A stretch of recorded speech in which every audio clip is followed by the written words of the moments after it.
എത്രയും പ്രിയപ്പെട്ട പുന്നാര നബിക്ക് അങ്ങയുടെ ഉമ്മത്തിൽ നിന്നും ഒരു ഭാബി എഴുതുന്നത്. നബിയെ, എത്ര മനോഹരമായിട്ടാണ് അങ്ങ് ജീവിച്ചത്. അങ്ങയെ കാണാതെ, അവിടുത്തെ സ്വരമാധുര്യം കേൾക്കാതെ അങ്ങ് വഫാത്തായി വർഷങ്ങൾ കഴിഞ്ഞിട്ടും ഒരുപാട് ആശികങ്ങളുടെ ഉള്ളില് അങ്ങ് ജീവിക്കുന്നുണ്ടല്ലോ.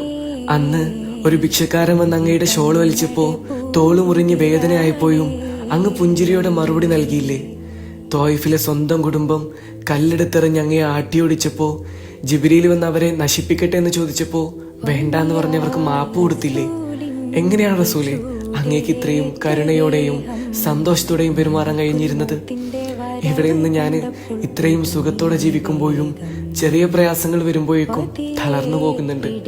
അങ്ങേ ഒരുപാട് പേര് ഒറ്റപ്പെടുത്തിയപ്പോഴും തളർത്തിയപ്പോഴും അങ്ങ് ധൈര്യത്തോടെ സന്തോഷത്തോടെ ജീവിച്ചു. പക്ഷേ ഈ പാപിയുടെ ഹൃദയം തളർന്നു പോകുന്നുണ്ട്. കുറ്റപ്പെടുത്തലുകളും ഒറ്റപ്പെടുത്തലുകളും വരുമ്പോൾ